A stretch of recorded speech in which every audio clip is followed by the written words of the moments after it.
नमस्कार, मैं पवन कुमार आपका स्वागत है। आप हमारे चैनल द गुरु को सब्सक्राइब करना न भूलें व बगल में दिए नोटिफिकेशन घंटे को जरूर दबाइए ताकि आपको हमारे वीडियो सबसे पहले मिल सके। सभी स्टूडेंट्स को नमस्ते। आशा आप सामाजिक विज्ञान के पेपर के लिए पूरी तरह से तैयार हो चुके हैं। मेरे वीडियो के साथ चल के आप उस तैयारी को रिवाइज कर लें। हमने इससे पहले एक वीडियो पेश किया था। उस वीडियो के अंदर पहला जो अध्याय था उसको करीबन 26 और 27 मिनट के वीडियो के साथ उसको रिवाइज करवाया था।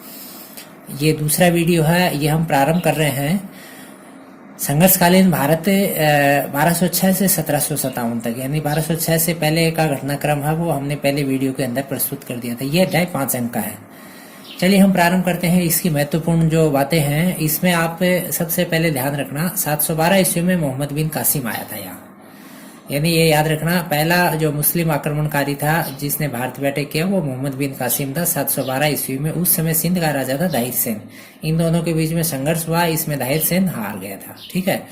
इसके बाद में मोहम्मद गजनवी आया था। उस समय कश्मीर का राजा जयपाल और आनंदपाल, ये उस समय बड़े जो राजा थे इनके बीच में, और मोहम्मद गजनवी का बड़ा संघर्ष हुआ। और इसके बाद में आया था गोरी। गजनवी के बाद में आया गोरी। गोरी की चौहान के साथ लड़ाई हुई थी, और उसके बाद में एक संघर्ष में तो चौहान जीत गया, दूसरे में गोरी जीता। और इस तरह से 1206 में भारत में मुस्लिम राज्य की शुरुआत होगी। ध्यान देना, 1206 ईस्वी में भारत में मुस्लिम राज्य की शुरुआत होगी। अब ये शुरुआत दिल्ली सल्तनत से हो रही है 1206 से लेकर 1526 तक। इनके मुख्य जो राजा थे इस समय के उनको ध्यान रखना। इसका जो वंश, पहला वंश था दिल्ली सल्तनत का पहला वंश गुलाम वंश। इसका पहला राजा कुतुबुद्दीन ऐबक, ये 1206 से लेकर 1210 तक राजा रहा। इसको लाख बख्श भी कहते थे। राजधानी थी लाहौर। कुतुब मीनार की पहली मंजिल बनवाई थी कुतुबुद्दीन ऐबक ने, और कुतुब मीनार का शेष भाग पूरा किया था इल्तुतमिश ने, ये भी याद रखना। 1210 में कुतुबुद्दीन ऐबक की चौगान खेलते हुए घोड़े से गिरकर मृत्यु हो गई थी। इसके बाद में दूसरा जो राजा आता है इस समय का वो इल्तुतमिश। ये 1210 से लेके 1236 तक राजा रहा। ये कुतुबुद्दीन ऐबक का दामाद था ये। इसके बाद में जो अगला राजा आता है इस वंश की, रजिया सुल्ताना। ये इतिहास के अंदर पहली महिला शासिका के नाम से याद रखें आप। भारत की पहली महिला शासिका वो रजिया सुल्ताना ही है। ये कौन थी? इल्तुतमिश की पुत्री थी। ये इल्तुतमिश की पुत्री थी, और इसने पुरुषों के समान कुबा या कोट बोले, कुला या टोपी पहननी ये प्रारंभ की थी। ठीक है। ये दरबार में जब जाती थी तो ये कोट और टोपी पहनती थी। ये इससे बड़ा ही वहाँ के सामंतों के बीच में मुटाव रहता था, क्योंकि एक मुस्लिम जो महिला है और वो किस तरह से राज प्रारंभ कर रही, इसे कट्टरपंथी जो थे उनको इसका बड़ा मलाल हुआ, और बाद में इसका खामियाजा रजिया सुल्ताना को उठाना पड़ा। इसके बाद में बलबन राजा बना था। बलबन 1265 से 1296 तक राजा रहा था। ये कौन था? ये इल्तुतमिश के 40 यानी चहलगामी नामक तुर्की दासों के प्रसिद्ध दल से जुड़ा हुआ था ये। यानी इल्तुतमिश के समय में 40 दासों का एक समूह जिसको चहलगानी, उस दल का ये मेंबर था। ठीक है। और इसके जो एक काम महत्वपूर्ण है, इसने दीवाने आरिज को पुनर्गठित किया था। इसने बलबन ने सिजदा और पौबोस, क्या होता था, सम्राट के सम्मुख झुककर अपने पैरों को चूमना, उसके पैरों को चूमना, यानी सम्राट के पैर को चूमने की जो परंपरा थी सिजदा और पैबोस से, ये इसने प्रारंभ की। इसके लिए एक महत्वपूर्ण जो रणनीति याद रखें आप, शत्रुओं के प्रति लौह और रक्त की नीति अपनाता था ये, और अपनाई इसने। ये बहुत अच्छा प्रश्न है कि लौह और रक्त की नीति किस राजा ने अपनाई? बलबन ने। उसके बाद में तो बहुत जगह आता है, प्रारंभिक यही था। बलबन का राजत्व सिद्धांत बहुत प्रसिद्ध रहा है कि इसने कहा था कि राजा जो है वो धरती पे ईश्वर का प्रतिनिधित्व है और ये राजत्व सिद्धांत है। इसके ऊपर जो है बाद में भी बहुत सारे राजाओं ने काम किया। इसके बाद में दूसरा वंश आता है खिलजी वंश। पहला तो आपके गुलाम वंश आ गया, दूसरा खिलजी वंश।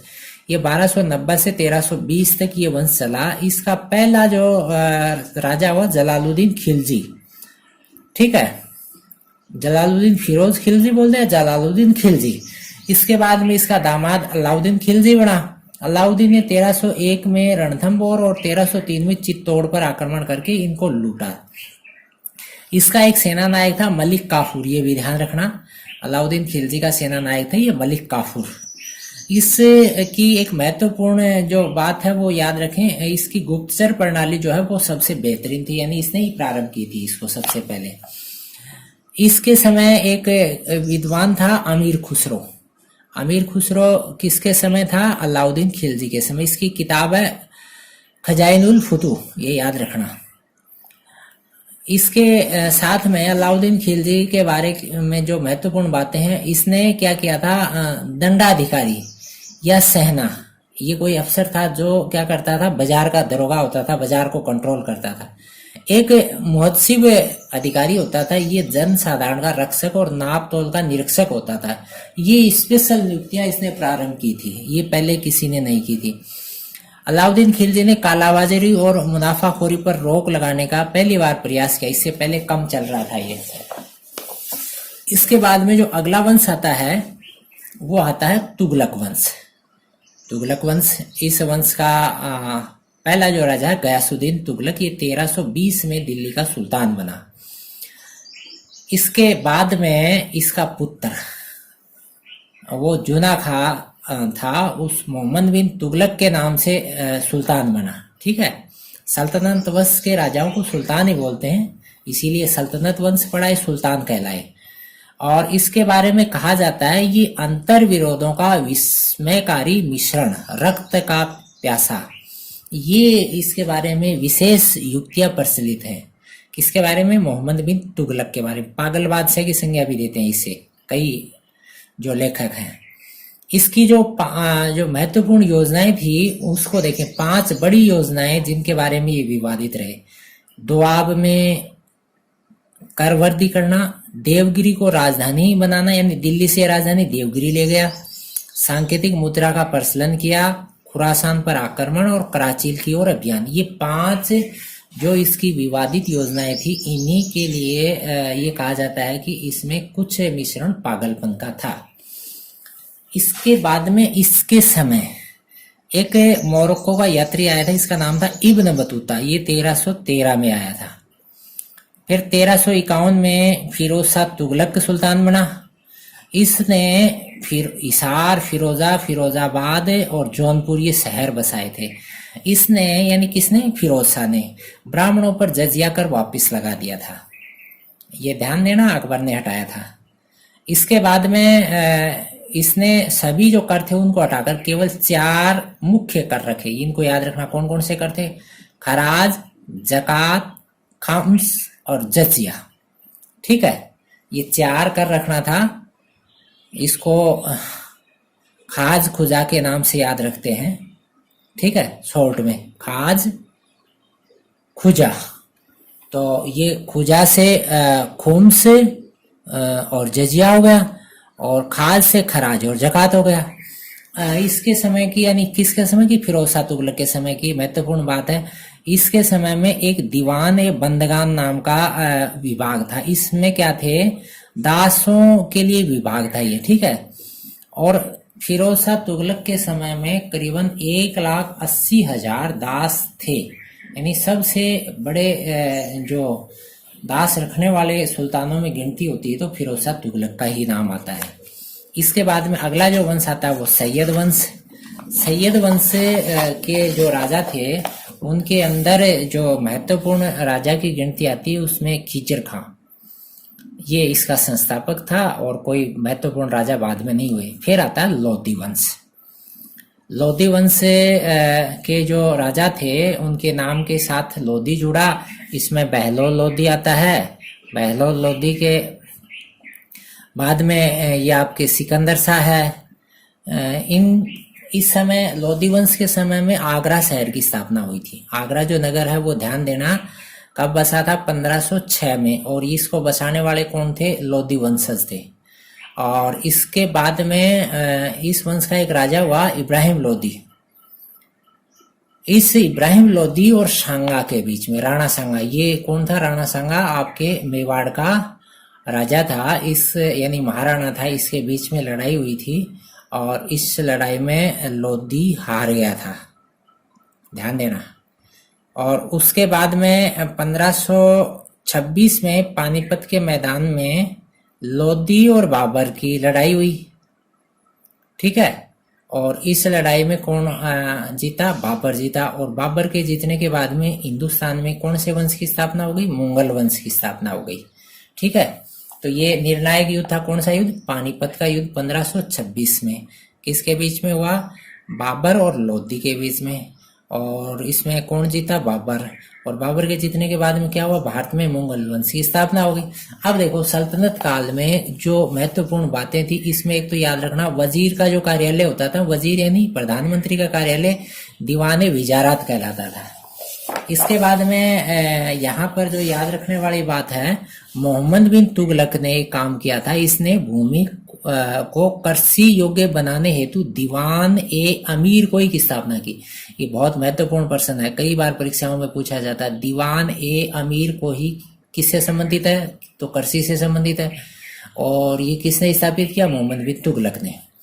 इसके बाद में ये जो वंश है करीबन 1526 तक चला और इसके बाद में सल्तनत वंश वो खत्म हो गया।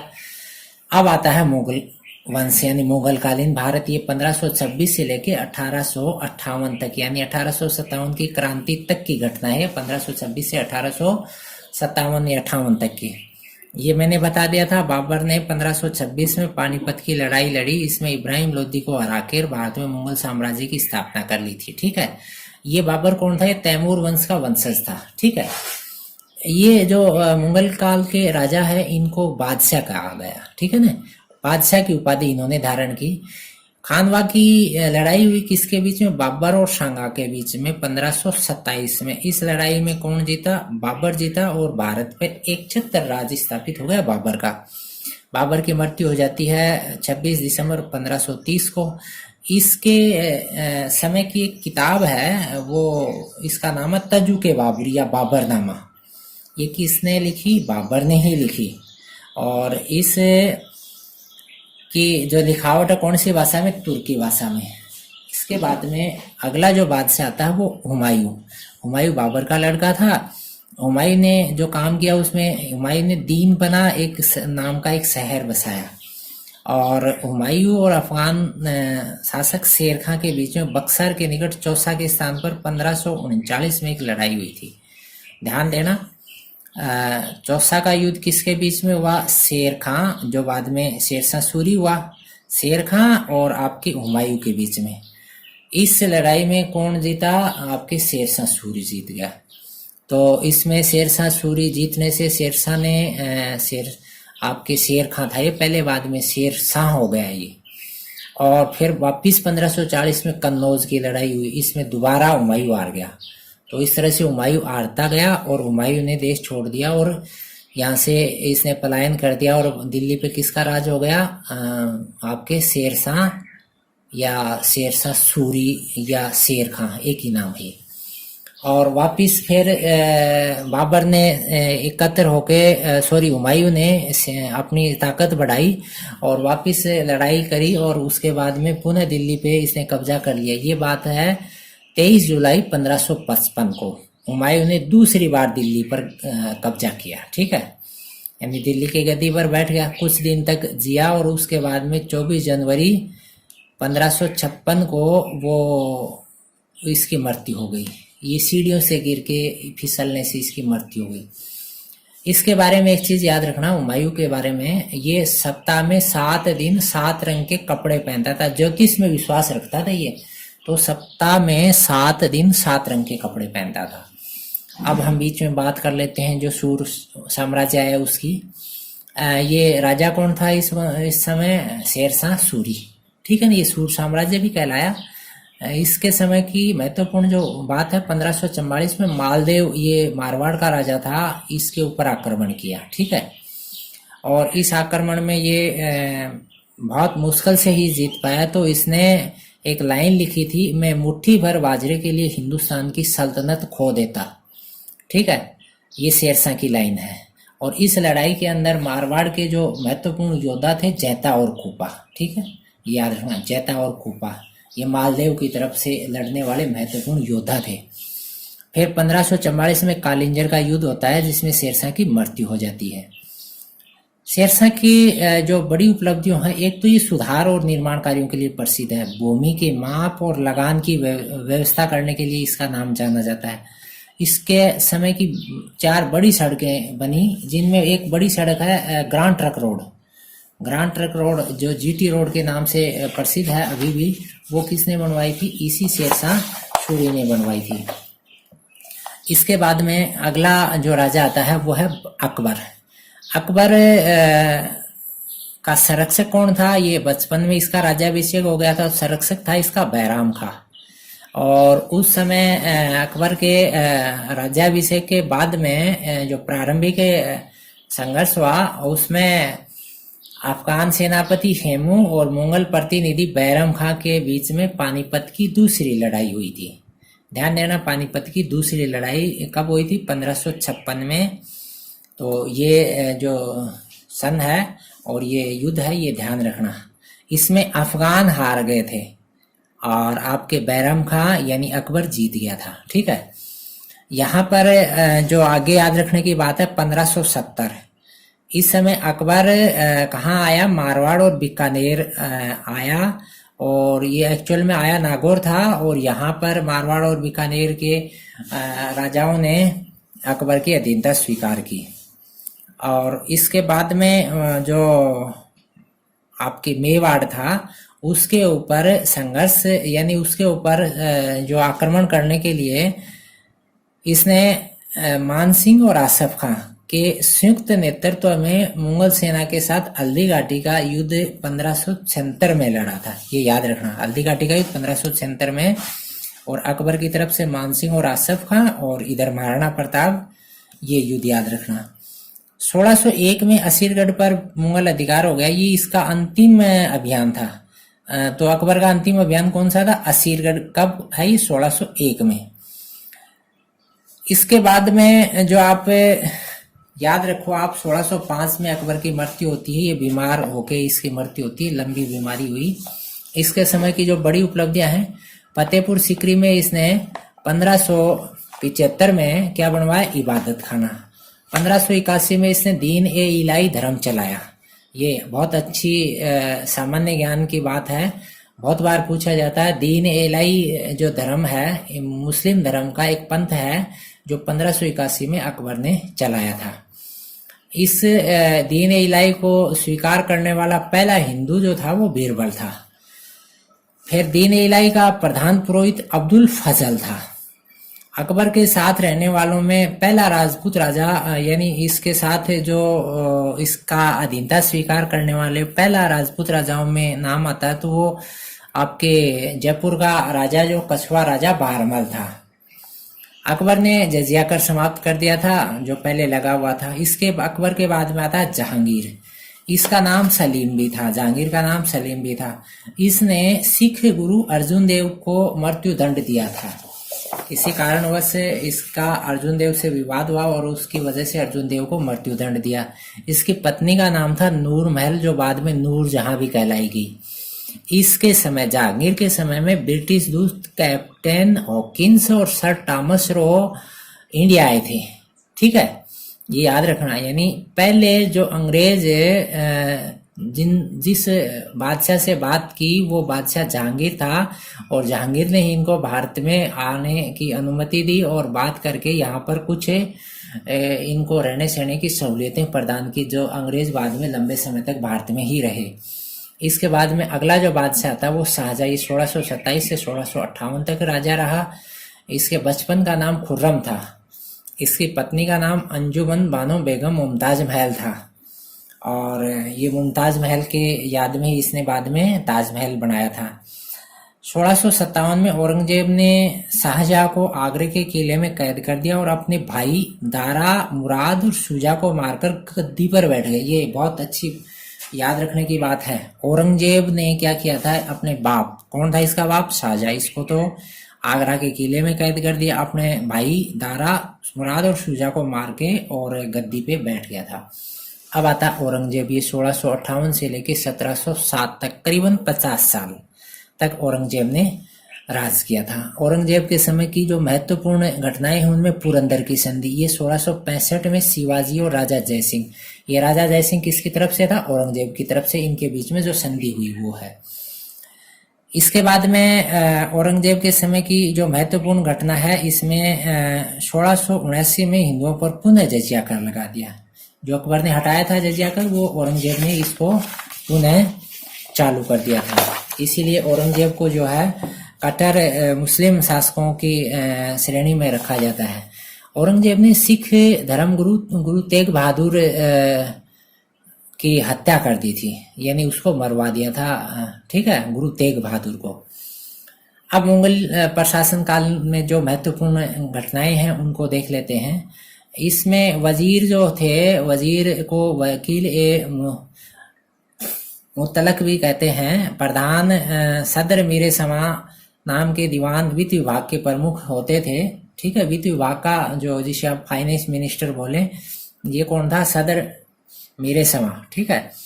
और सेना जो थी वो मनसबदारी प्रथा पर आधारित थी। इस जमाने की मुगलकालीन सेना मनसबदारी प्रथा पे, मनसबदारी प्रथा में भी वापस क्या है, जात और सवार श्रेणियां इनकी तय थी कि भाई इसको इतने जात, इसको इतने सवार की अनुमति है। और कई सामंत राजाओं को क्या थी, मनसब प्रदान किए जाते थे। इसके बाद में राजस्थान के कुछ एक जो राजा जिन्होंने काफी संघर्ष किया, इनमें राव शेखा आता है। राव शेखा के बाद में जो महत्वपूर्ण जो दूसरे शासक आते हैं उसमें अमीर देव चौहान, ये कौन थे, इसके बात करें तो ये आपके चौहान वंश की एक जो शाखा थी, आपके रणथंभौर शाखा, उससे से जुड़े हुए थे। और ये आपके बाणभट्ट हुआ था, उसके बाद में उसका पुत्र जत सिंह बना और उसके बाद में हमीर देव वहां का राजा बना। कहाँ का, रणथंभौर का। अमीर देव के समय की जो बड़ी उपलब्धियां, उसने उसको बचाए रखने के लिए लंबा संघर्ष किया। और इसके समय की जो बड़ी घटनाओं में 1301 में रणथंभौर पर अलाउद्दीन का आक्रमण हुआ और अलाउद्दीन ने रणथंभौर को जीता और वहां पर क्या हुआ था, जौहर भी हुआ था। और इस पूरी घटना का उल्लेख जो है अमीर खुसरो ने किया है, अलाउद्दीन के साथ था अमीर खुसरो, इसने पूरे संघर्ष का जो विवरण है वो डाला है। और रणथंभौर में एक छतरी भी बनी हुई है, 32 खम्भों की छतरी, ये बहुत बार सामान्य ज्ञान के प्रश्नों में पूछी जाती है। ये हमीर देव ने अपने पिता जयसिंह के 32 वर्षों के शासन की याद के लिए ये छतरी बनवाई थी। अब इसके बाद में आता है महाराणा प्रताप। महाराणा प्रताप जो है, इसका जन्म होता है कुंभलगढ़ के किले में, कटारगढ़ बादल महल वहां पर है, उसमें हुआ था। इसके पिता थे उदय सिंह। और इसके समय की जो महत्वपूर्ण उपलब्धि है, 1570 में अकबर जब नागौर आया तो महाराणा प्रताप वहां उसे मिलने नहीं गया, इससे वो नाराज था। और बाद में महाराणा प्रताप को मनाने के लिए क्या है कि कई दूत भेजे। इसमें पहले जलाल खां आया, फिर मानसिंह आया, फिर भगवान दास आया, फिर टोडरमल आया। इसको आप याद रख रहे हैं, जमा भट्टो, ठीक है ना, शॉर्ट में याद रखना, चारों का क्रम। पहले तो जय से जलाल खां, माँ से मानसिंह, बै से भगवान दास और टै से टोडरमल। तो जमा भट्टो याद रख लेना। 4 सामंत ये आपके जो दूत बन के आए थे अकबर के महाराणा प्रताप से बात करने, लेकिन बात बनी नहीं और बाद में युद्ध हुआ। और बाद में ये युद्ध कब हुआ, 18 जून 1576 को कौन सा युद्ध हुआ, हल्दी घाटी का युद्ध। और इस युद्ध में अकबर की तरफ से जो लड़ाई लड़ रहा था वो कौन था, मानसिंह। और मेवाड़ की तरफ से स्वयं महाराणा प्रताप थे। इस युद्ध के अंदर जो याद रखने की बात, आप इस युद्ध को बहुत बारीकी से आपने पहले भी समझा है, इसमें जो याद रखें आप, महाराणा प्रताप के तरफ से पूर्णा और रामप्रसाद दो हाथी लड़ रहे थे। ठीक ठीक है ना, जो मैदान में थे। और मुगलों की तरफ से जो हाथी थे उसमें गजमुक्ता और गजराज, इन दोनों यानी आपस में इनकी अच्छी लड़ाई चल रही थी। और बाद में ये जो राम प्रसाद है वो घायल हुआ और अकबर ने इसको कैप्चर कर लिया और इसी का नाम बाद में पीर प्रसाद रखा। अकबर का जो घोड़ा है चेतक है, ये भी ध्यान रखना। और अकबर के साथ ये जो संघर्ष चल रहा था उसमें महाराणा प्रताप घायल हुआ और उसके बाद में महाराणा प्रताप की घायल अवस्था में झाला मन्ना ने उसका जो आप मुकुट धारण करके और जो राज मुकुट है वो धारण करके मैदान में संघर्ष किया था। इसके बाद में आप कुछ एक बातें और देख लेना आप। महाराणा प्रताप जो है इसकी मृत्यु जो कहाँ हुई, चावंड में। ये बात है 1597 की। और चावंड में इसकी 8 खम्भों की छतरी भी बनी हुई है। और हल्दीघाटी के युद्ध को जेम्स टोड ने, ये विदेशी इतिहासकार था, अंग्रेजों के साथ ही इसका रहना सहना रहा लंबे समय तक। कर्नल जेम्स टोड ने हल्दीघाटी के युद्ध को क्या बोला है, मेवाड़ की थर्मोपल्ली। ठीक है। और दिवेर को क्या बोला है, दिवेर में भी संघर्ष हुआ था, इसको बोला है मेवाड़ का मैराथन। ठीक है, याद रखना। कई बार पूछ लिया जाता है कि कर्नल टोड ने हल्दीघाटी युद्ध को क्या कहा है, तो इसको बोलना मेवाड़ की थर्मोपल्ली। ठीक है। और ये जो दिवेर का युद्ध है लंबे समय तक चला, कई सालों तक, ये मेवाड़ का मैराथन युद्ध। इसके बाद में अगला जो राजा आता है वो रावचंद्र सेन है। ये कहाँ से जुड़ा हुआ था, मारवाड़ से जुड़ा हुआ था। ये याद रखना, रावचंद्र सेन कहाँ से जुड़ा हुआ था, मारवाड़ से। और इसके बारे में एक जो महत्वपूर्ण बात है, रावचंद्र सेन को भूला बिसरा राजा भी कहते हैं। यानी इसने बहुत लाइफ में संघर्ष झेले हैं, इसे भूला बिसरा राजा। फिर बीकानेर का राजा राय सिंह, इसकी जो उपलब्धियां हैं इनमें ऐसी बड़ी उपलब्धि यहाँ पर उल्लेखित नहीं है अन्य के मुकाबले। इसके बाद में राजा आपके सवाई जयसिंह या जयसिंह द्वितीय के नाम से भी इसको जानते हैं।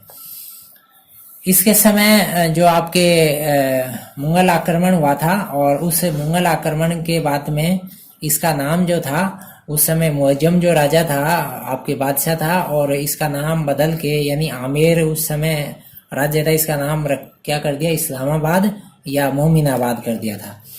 इसने सवाई जयसिंह, किसने, सवाई जयसिंह ने 5 वेधशालाएं बनाई थी। कहाँ थी, जयपुर, दिल्ली, मथुरा, बनारस और उज्जैन में थी। ठीक है।